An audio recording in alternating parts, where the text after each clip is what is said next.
Hey everyone, it's Sharon and I'm here with Isaac Cook, who's the founder of Realspace Coworking Space here in Chiang Mai. Thanks Isaac for coming on to this episode. Thank you for having me, Sharon. So Sean and I have actually been working at this coworking space for about 3 months or so, and we're actually filming this here right now at Realspace. So when I found out that Isaac had actually created this whole coworking space and had real estate investing experience, I thought it would be super interesting to hear more about his journey, and I thought you guys would be very interested in it as well. So Isaac, could you tell us a little bit about yourself? Yeah, so I've been in real estate for I guess around 10 years. It's kind of the main thing that I've done with my life, and it was very much like a profit sort of focused endeavor. I turned 30 recently, and I kind of wanted to move into something that I care about a bit more. So that's why I started the space. It's been an amazing experience. I've kind of always liked design and interior design in particular. I wanted to focus on designing a space more for people and people connecting. So that's what I've kind of done with this place. So kind of rewinding back, did you work full time before you started the Airbnbs and then the co-working space, or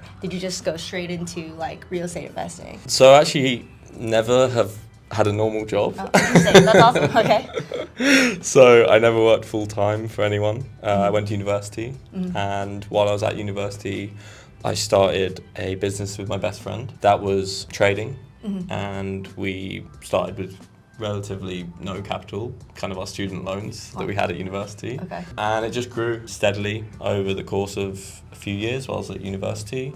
When I came out of university, I kind of was faced with a bit of a crossroads, get a job. That's kind of what most people said I should do. But I really felt like we were onto something good with our business, even though it was relatively small still. So I wanted to focus on that, move back in with my parents, and focus on that for a year. And I think at the end of that year, we bought our first place. We built up enough money for a deposit between us. Then it kind of felt like the right thing to go into holiday rentals, specifically in my city. I'm from Brighton in the UK. Yeah, the rental market's pretty good, but the holiday rental market was at the time in particular like way higher margin. So we bought quite a rundown sort of apartment, but it was in a very good area. So that was kind of our mindset, get somewhere, on a good street, but it's the worst place on the street. So we did a lot of renovation. That's where I kind of found my knack for interior design, and we had a mindset of this is going to be holiday rental, let's design it like that for somewhere that's going to do short-term stays. After we kind of completed that place, rented it out, we actually lived in it while we were renovating, which was an interesting experience in the sort of debris. Started renting it, and then we sort of continued with our other business. Did another place after that, kind of maybe 2 years after the first place. So you mentioned you were day trading first, is that what you said? Or and then you went into Airbnbs? Yeah, it's a form of trading. It's top secret. Okay. But yeah, essentially it's the most similar thing to link it to is trading. Yeah, it was something that we kind of started quite small on, and just kind of ramped it up and became a lot more of a actual business, when again it didn't really start like that. And then we used the funds from that to buy the property. Okay. Are you still doing that at all or no? Yeah. Oh, that's interesting. Okay, so you're doing that, and then you're still managing the Airbnbs. Yes. And then you have this co-working space. Correct. So how many Airbnbs do you have currently? So we have 3 properties in Brighton. Okay. That we kind of, pretty much every 2 or 3 years, we added another one. The Brighton property market, it's obviously on the more expensive end, but then the return is a lot better. Yeah. It's only an hour from London, so a lot of people come there for their holidays and stuff. It always seemed like, because we grew up there, we knew it well, so it seemed like a good place to invest. Interesting. So it's with another partner, and you guys did the training together too. Yes. And then is this co-working space with him as well, or? This is my first venture alone. He still lives in the UK. We still have the other businesses together. He's come to visit twice this place to see what I've done sort of on my own. I think he's impressed, but I don't know. That's pretty cool though. Yeah. Yeah. So with the Airbnbs, I mean, you're all the way here, right? So is someone managing the properties? Is it your partner managing them? Okay. Yeah. And then you're kind of just away working on this one. Yeah. But you guys have a 50-50 partnership on the properties. Correct, yeah. Okay, that's pretty cool. I handle the online stuff, the bookings, and talking to the cleaning staff and talking to the guests. and he does the sort of in-person stuff that he's doing. Awesome. But we have a key safe with the key code and everything, so generally speaking they kind of run themselves, but there's always stuff, as I'm sure you know, that you have to kind of like sort out. And when you guys started it, did you guys divide up the tasks? Like, did you help with the renovations or something and the other person was doing something else, or what did that look like? It's kind of fortunate because we obviously happen to have had this other business together already, and we were kind of moving into this new kind of sphere of property, and it was hard to know how that was going to go. But fortunately, our skills really complement each other. I'm maybe much better with the design side of things, like the kind of front of house, people meeting the guests, sort of that sort of thing. And he's much better with the hands-on kind of DIY. I'm really bad at DIY or anything like physical with my hands, but when it comes to more of having an oversight of how it's going to look in the end, I think that was always my forte. So it just worked really well, and we were both happy with our roles. Like, we don't really tread on each other's toes too much, so that's just really fortunate that it worked out like that, because I'm sure a lot of people have tried to work with their friends and it doesn't work out so well. Yeah, it's definitely hard to like work with someone else, but if it just complements, like, that's perfect. So that's awesome that you guys have that. And then like moving to Chiang Mai, how did you even pick coming here? Like, what was that whole journey like? Well, that was an interesting journey. I was in Vietnam for 2 years, loved it. Hanoi was really great, like found a really good community there. I'd never been to Thailand, so I didn't know what to expect coming to Thailand. I kind of felt at the end of 2 years, well, it was during COVID, and I'd never really got to properly travel the rest of Southeast Asia. It was always an idea of mine to continue traveling, kind of got stuck during COVID. And so I popped back to the UK, saw friends and family, but I was always hungry for more travel. So I went to Thailand, to the islands. I think I started in Phuket, was my first sort of port of call. Really loved it. What year was that?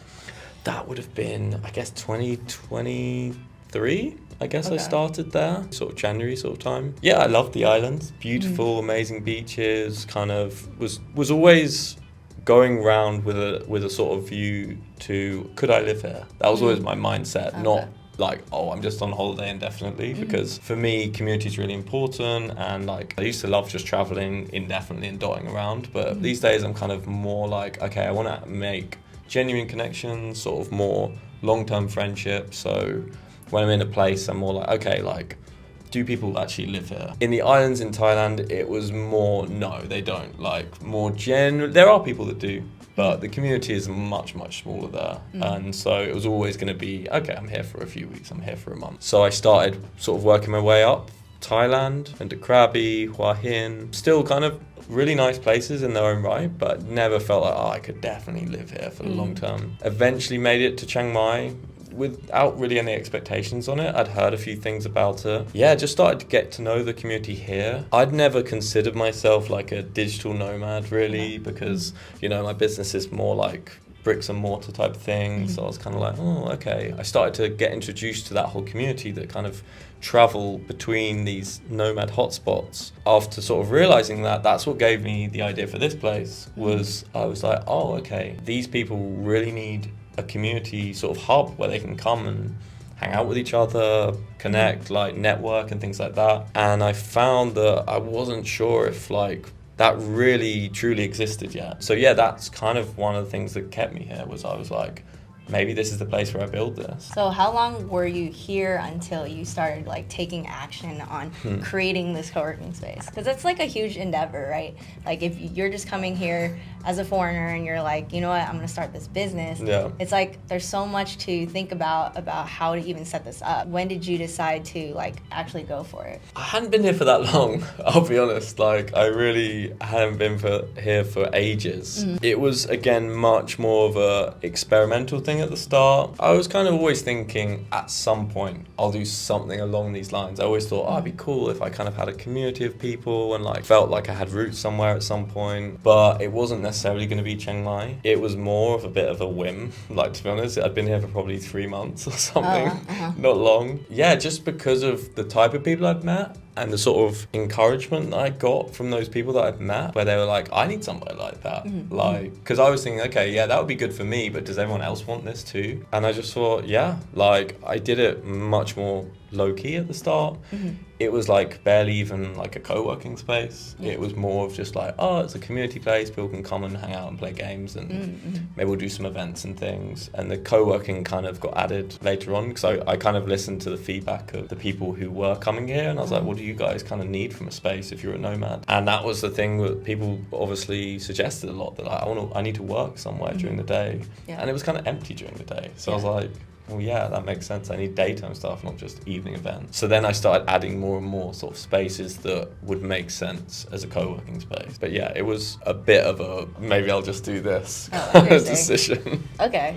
So like, could you walk me through some of the process? So this building, you're currently renting it, or you bought it, or what does that look like? So I'm leasing it. I would consider buying it as well. Again, because it was such a sort of flippant decision, I didn't really ever consider at the time, oh yeah, this will turn into this, so therefore I should buy the actual property in the same way that I did with the Airbnbs, because that was always like more of a long-term plan, is on a long-term lease. But I think it would be a possibility to buy it down the line, which is, now that it's grown so much within less than a year, it's something I'm definitely considering. And how did you choose like this place? So it's quite funny actually, and again this gives you a bit of insight into without my business partner, my decision making process is much more chaotic. Like the Airbnbs was very much like, this is our 5-year plan, and we discussed it at length. By myself, left to my own devices, I was actually looking for an apartment to rent. My cousin was visiting for a few months, thought we'd share somewhere, and I was like, okay, I'll get somewhere a bit bigger. I was just looking around at different properties, and this building came up. And I kind of said to him, I was like, how would you feel about living in just, instead of a 2-bedroom apartment, a 5-story building? Oh, wow, okay. And so he was like, why? I was like, well, maybe I'll make a business out of it. So we moved in here. He was living 1 floor down from here. I was kind of starting to then do work on the place whilst living here. Instead of getting an apartment, I got this place. It was just this surreal experience of living in a huge empty building. Wow. It was so echoey, it was bizarre, like, and just we'd wander around, all of it was completely empty. So yeah, we'd wander around the building, and I'd be like, maybe we'll do like a table here or something like that. And then yeah, kind of built it up floor by floor from there, until eventually my cousin went back to the UK, and I turned his room into the cinema room. And then eventually, I guess a few months after that, because of all the sort of people that wanted to create content, such as yourselves, I thought, okay, maybe people would like a sort of creative studio as well. So I moved out. We're sitting in what used to be my bed. Yeah, and then so I put that in, and that was kind of one of the final pieces of the jigsaw. So yeah, it was a very kind of meandering way to get here, certainly based off the feedback that I was getting, rather than me always being the sort of spearheading the sort of direction we're going in. Okay. Yeah. So how did you find this place? Facebook Marketplace. Oh, really? Oh, that's crazy. Okay. So then you got this place, you rented it, and then you started fixing it up, like adding tables and different things like that. Did you hire contractors to like renovate the place? Or?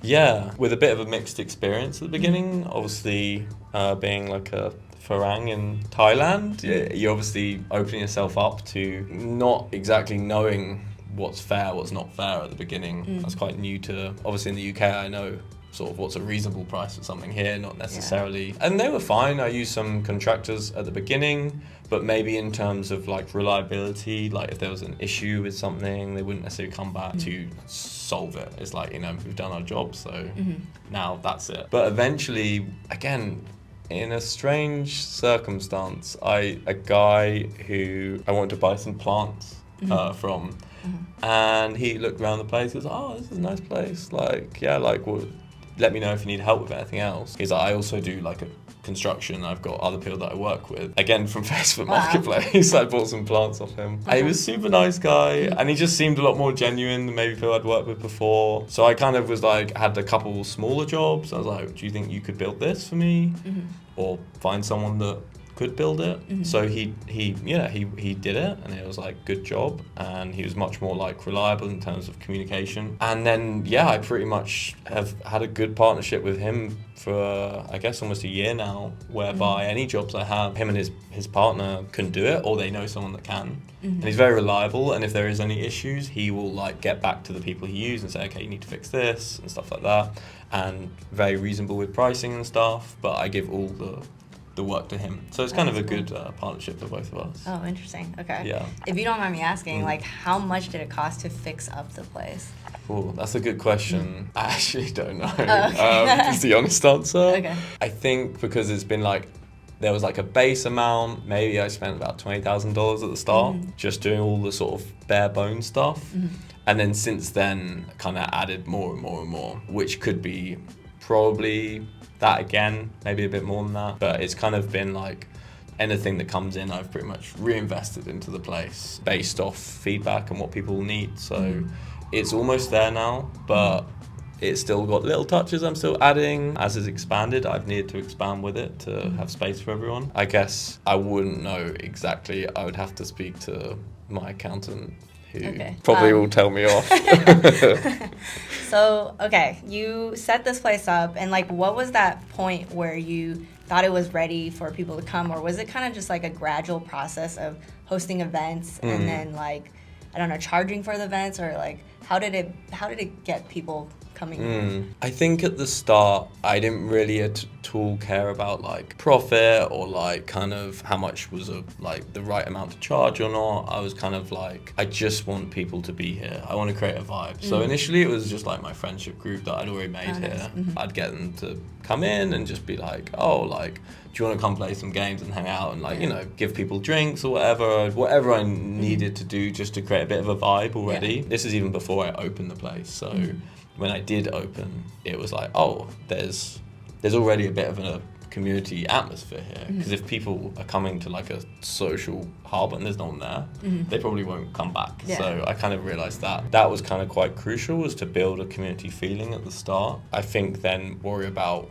how much can I charge for this or that after that. So it started with just one event a week, because I thought if I try and do like 4 events in the first week, then maybe I'll get a few people total, but they will be spread out across the events. So better to just do one, get everyone who's interested in coming to an event like that there on one night, and then it can be empty the rest of the week. But you know, then when you make the content, it's like, oh look, it's full. So that was kind of a bit of a strategy, I guess, at the start, was to try and focus on just making one event that was really popular and really fun. What event was that, by the way? That was the Saturday social. Every Saturday it was like kind of like all my energy went into planning kind of one evening of like fun activities that would attract people to come down and just like hang out and get to know the place a little bit and the sort of vibe I wanted to create. And then from there I kind of did one more event, like board games on a Monday. Again, just because there was, you know, so many people coming on a Saturday, I was like, well, maybe I can do one more event and maybe that would be kind of popular, and I could target it more specifically to people that just want to play games, aren't quite so interested in like meeting people but want to still like hang out together. So the 2 events, and then kind of people would come to me with ideas for events after that, because they liked the ones that they'd been to. So I should do an event like this, like this would be really fun. And then someone would be like, I want to, like, can I host an event, stuff like that. And so it was a bit of an iterative process of like trying an event. Some of them didn't really work very well. People didn't really love the VR event, and that wasn't great, but I liked it. It goes to show like what I enjoy does not necessarily appeal to the masses. Definitely trial and error. Some things were just instant hits and like people just straight away loved it. Some things just not that popular, and then after a few weeks of maybe giving it a chance, we'd say, okay, let's try something else, let's do a different event. That's pretty cool hearing, because it's like, I think a lot of people get overwhelmed by the concept of setting up something so huge, but it's like you started small and you gradually like built that community first, and which is really smart to like not think of the profits, just have a good community first. Did it just start spreading through word of mouth, or like how did you market the events initially? I think word of mouth is huge. Like you really have to focus on every single person coming through the door and making sure they have a good time and they feel like noticed and welcomed. That was really a key part of setting the tone.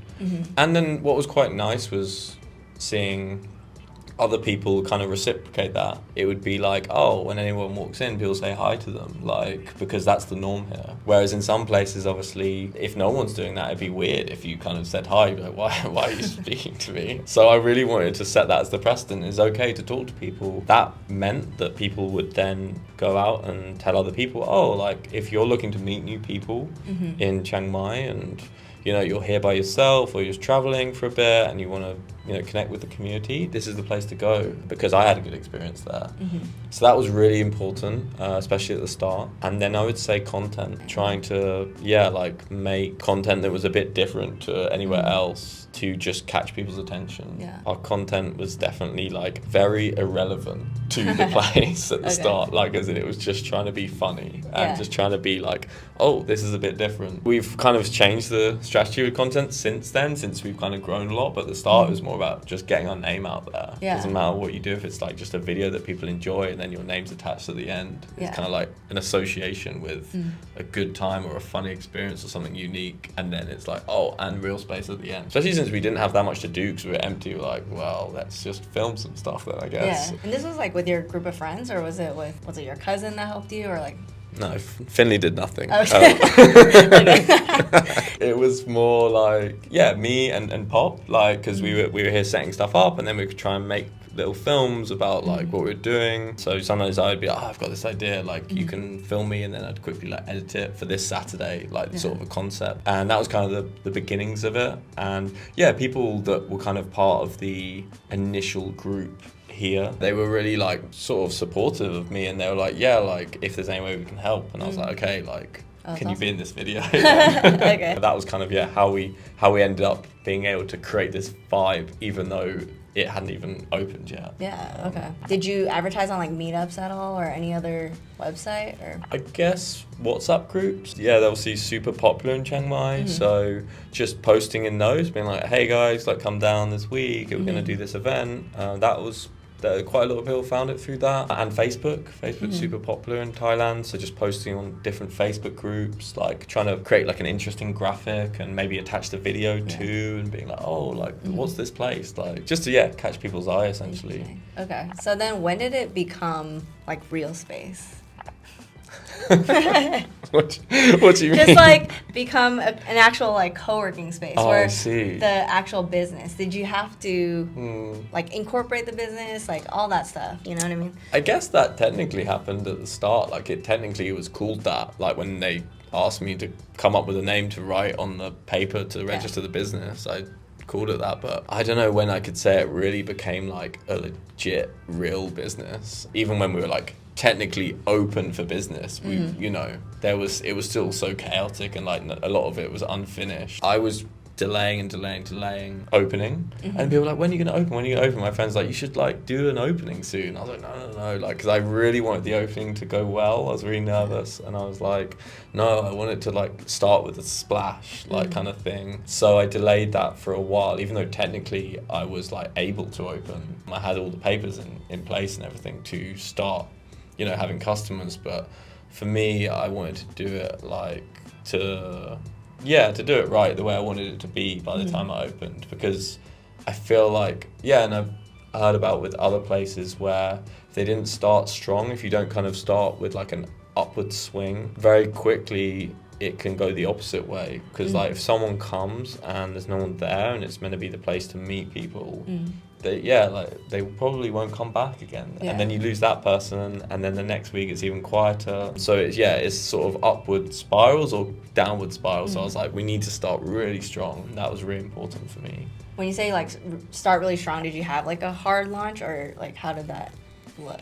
I think we had like a soft opening, and then maybe we never did a hard opening. I think. Okay. Yeah. I don't remember. I guess the soft one, I called it the soft opening. I remember the poster. We just went straight in with the grand opening. We'd had like a lot of kind of soft openings where I just invited a big group of people to come, but I hadn't officially said anything. And then I was like, right, it's time to go for it. It's time to say, like, we're open for business and just do it, because I delayed for so long. So you said you like had all the paperwork and everything ready. So like, how did you know how to do all that? Like, what was that process? Honestly, that was the hardest part. Yeah. Like, designing stuff and building the place up, I enjoyed. Yeah. I'm super bad at admin. Like, it's my worst nightmare. That's the side of things that my business partner normally does. But it was a good process for me to learn how to do something by myself and not be too reliant on someone else to make all the arrangements for me. I basically just, like, Googled a law firm, like one that seemed to have done similar things before. Spoke to the lawyer, who's still my lawyer now. Like from Thailand? Yeah. Okay. Yeah. And he works with like foreigners and stuff like that? Yeah, Okay. exactly. Okay. And I just said, I went in for like just a meeting. I said, like, what's the process? Tell me what to do and I'll do it. I didn't really understand how any of it worked at the beginning. I felt like really out of my depth and just like, I felt so stupid because I was like, and I'd ask people really dumb questions, like just anything. Like, I don't even know what questions I was asking because they were that, like, now looking back, I'd like just be like, so like, how do you find a lawyer here? Like, kind of stuff like that. Just, like, what does it mean to have a business in Thailand? Things that, like this. That was hard to kind of just go through that whole process and think like, am I doing this right? I guess at that point I'd made a few Thai friends that I would sort of run things by and be like, is this okay? Am I doing things the right way? And they were very helpful and really nice about it. But then eventually you have to just do it and just like kind of say, okay, I'm gonna speak to this person and if I need to know more, they can refer me to someone else and sort of jump through all the hoops and everything. Interesting. So did you like already know that this was all good before you put in like 20 grand into this place and then another 20 grand into this place, or you just just hope that it would work out? Absolutely not. Absolutely not did I know that, this is a great investment. Okay. So like after it, then you figured out, okay, I gotta talk to a lawyer and like figure out all this stuff. Oh, I see. Yeah, I guess I found the building. I then asked the landlords, can I do this here? Like, is this okay? Before I sign anything, like, could I do a business like this here? Yeah. Once they'd said yes, I said, like, okay, so I'm just going to have an initial meeting with a lawyer before I sign anything. Okay, good. Make sure that's all, like, kind of possible. After I'd kind of got the reassurance that, like, feasibly all the permits will be fine, that's when I was like, okay, I'll get started on the process. I'll start investing a bit of money. Again, I was a bit tentative at the start because I was like, do I really want to buy that chair? Like, because might not work out. So I was much more cautious at the beginning, feeling my way of like, what am I happy to lose? That was like always a thought. Okay, am I willing to lose like 10 grand on having this experience? And I was like, yeah, I am. Like, for me, the whole point of doing it in the first was one, to sort of challenge myself and be like, can you do this like by yourself, like kind of in a foreign country? And if it all blows up, it will be a learning experience. Like, that was kind of one of the crucial things, was like always seeing it like that. And anything better than that was always like a bonus. Like, if I get anything more than like 6 months of like kind of being open, that's great. And then it was kind of like, okay, if I get to a year of being open and sort of still like keep my head above water, like that's a bonus for me. That was definitely my mindset going into it, not like this is gonna like go amazingly. Like this is the best investment I've ever made. No, I really didn't think that. And then so like super low expectations, and anything more was just like really nice. Everything that's happened has been incredible, based off like this level of expectation. I do think like this place is definitely very unique, right? When we were looking for a place, we were like trying to find a co-working space, but then something that had events and stuff like that. So it's cool that you have like that mix. And I feel like most co-working spaces here and even around the world, they don't really have this. So it's actually very unique. When you were setting it up, right, you mentioned the paperwork and like setting everything up. Like, how long did it take to make it official, like on the docs, and then also like how much did it cost to like start that? Well, yeah, thank you first of all. Like, thank you for choosing this place. I know there's quite a lot of competition, and that's why I wanted to differentiate myself from the other spaces, because I know that it's already a very established market in Chiang Mai. So yeah, that's why I kind of opted to go more focused on the community and that side of things. In terms of how long it took to set up, I would say that entire process is probably like 4 or 5 months from like the initial application. Again, I guess it varies person to person, and different businesses have different levels of like time. The permits weren't crazy expensive. I think maybe 10,000 baht to 20,000 baht per permit, and maybe I needed 3 or 4 different types of permits, and like the lawyer's fee as well, which again was quite reasonable considering we're in like Thailand. I think doing everything is just a bit cheaper than it would have been back home in the UK, which kind of encouraged me to do it here instead of back home. Makes sense. Despite how scared I was of the admin, it wasn't too painful overall. And then moving to the like launch and everything like that, did you already hire people to help out, or were you managing everything yourself in the beginning?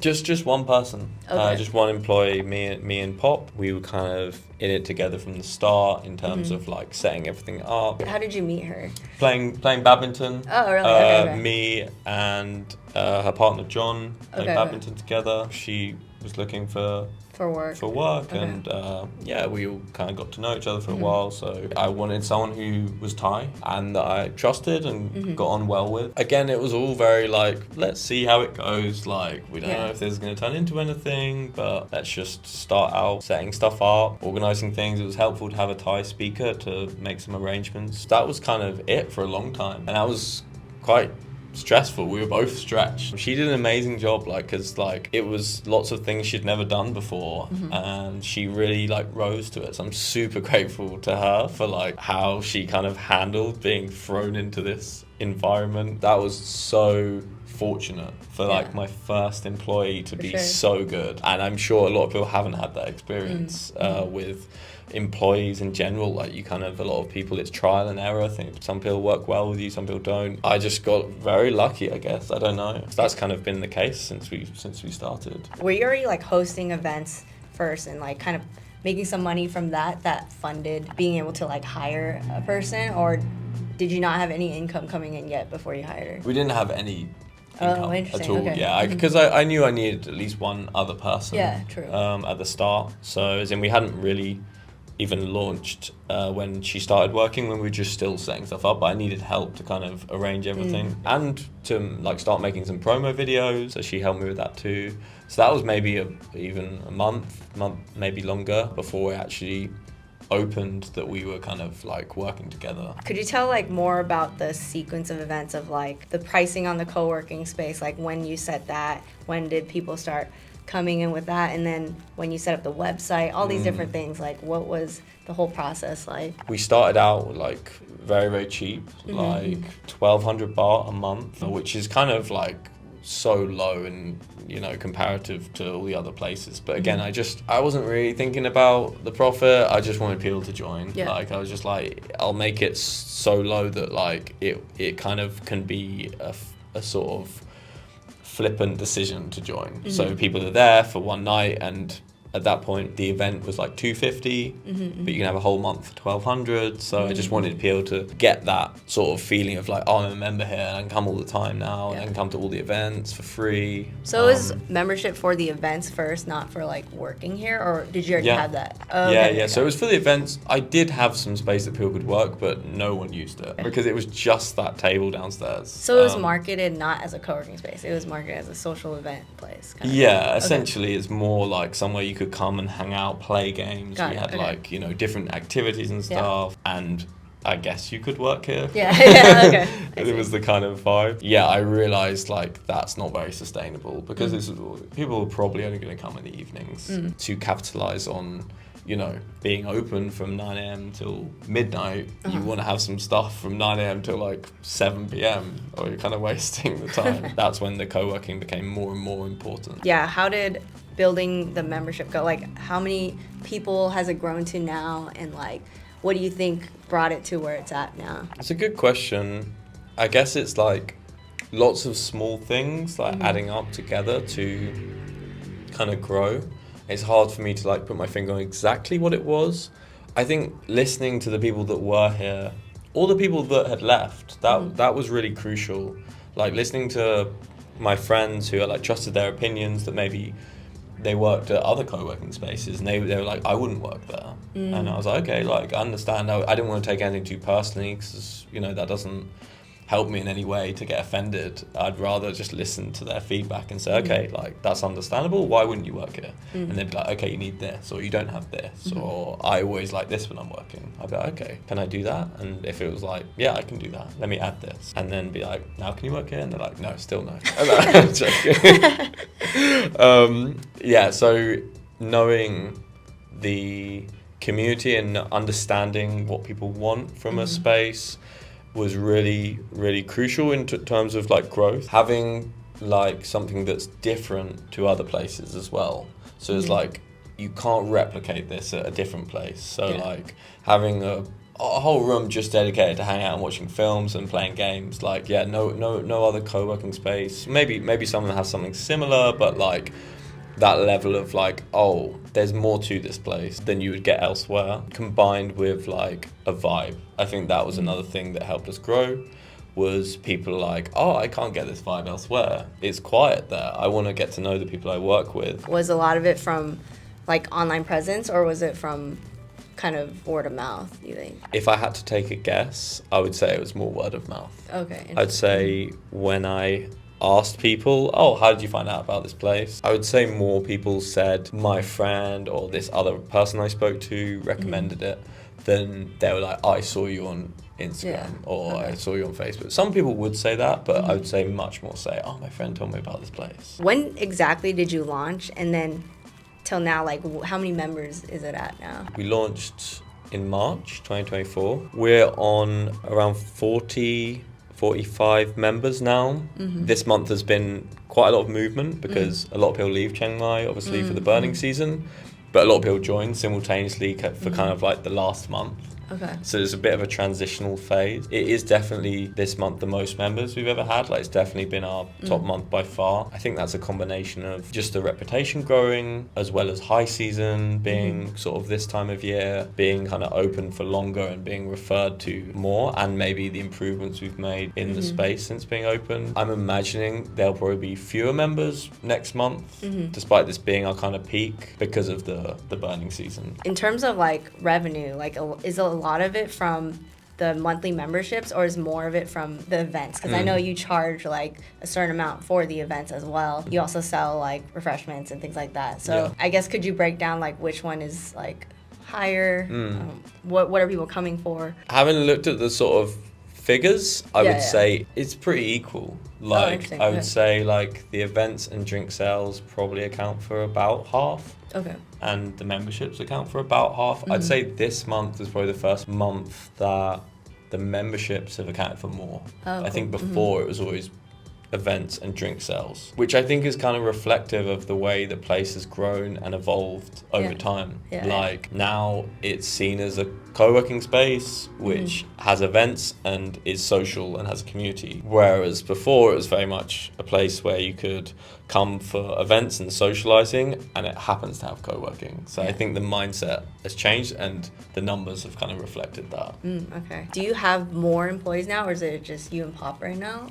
Or Still just me and Pop. Oh, awesome. Okay. It's nice to keep it small because I feel like it's less crazy to try to like manage a bunch of people. In terms of like next goals with the place, are you planning on kind of like renovating the place more, or like doing different things to it to have more members, or are you trying to expand with another co-working space in a different country, or like what's the vision for you? I think I'm like almost done here, like in terms of like how much I could grow the space and where I'm happy with it. A few more little tweaks here and there, like adding some more sort of co-working spaces on the top floor, maybe having some cold desks. That's something that's been requested quite a bit. Other than that, like, it's kind of got to a point I'm quite happy with, and it seems like based on the feedback, people are getting what they want out of the space, which kind of, with my personality, means I have to do something else. Maybe I need a little break. A little break is sort of just kind of chilling a little bit. Again, knowing me, that won't last very long, and I'll just inevitably want to do something more or grow, especially since it's gone the way it has. I think that will kind of mean like, you know, I want to strike while the iron's hot. Like, I've got this opportunity to grow this brand, grow this business. People seem to want more of it. So yeah, I guess it makes sense to do that now while there's an appetite for it, rather than just take a year off and travel and find myself again. For the next steps, co-living is something that's been discussed a lot. Definitely something I'm interested in, especially with my background in accommodation. It kind of makes sense. It's like marrying the two things together. I'd really like to do a co-living space in Chiang Mai and have it under the same umbrella as Realspace. I think we'd do some sort of like kind of deal whereby people who live there, they can work here, and kind of people who work here could get a discount to live there and something like this. But definitely try and like bind the communities together and like make it sort of like one thing. I think that's the natural way to expand, because obviously inevitably this building can only hold so many people. Once you kind of hit that maximum number of members, you either have to turn people away or put the prices up more. It's not something I want to do too much. I'd rather create more space where people can still be part of the community and can like live there, and that's a whole different sort of element to it. So that's the next step for me. Awesome. Do you have to kind of manage this hands-on, or like do you think that, you know how you mentioned that now you're kind of like done with it because it's like not done with it, but like it's kind of reached that peak, right? So is it hands off now where you can like go work on something else? Like could you even like you mentioned travel for a year if you wanted to, or do you have to be here to like oversee everything? No, I don't think I could get away with traveling for a year. Maybe a 2-week break in Da Nang or something I could get away with. Because in reality, as much as I might like, you know, put things in place where I have a bit more free time or I'm not quite so involved, I'm kind of always going to be the one having the final say on things, and kind of, you know, it's the thing that I'm always going to be the most passionate person about, even though so many people, which is like amazing, so many people who are part of the community are really involved and do genuinely care about the place, and they want it to grow and succeed and to be involved with it, which is so nice. But at the end of the day, obviously I need to be the one who is somewhat present here and kind of like somewhat making sure everything runs smoothly, which means that probably not for quite some time. Considering we're less than a year in, I can't just sort of like completely jump ship, but a little bit more time to myself. I see. You wouldn't hire like a manager, you're kind of gonna be the person here. Yeah, I guess so. I'm not opposed to it down the line. But yeah, like in the future, I think I would do that. Do you find that like your Airbnb experience helped with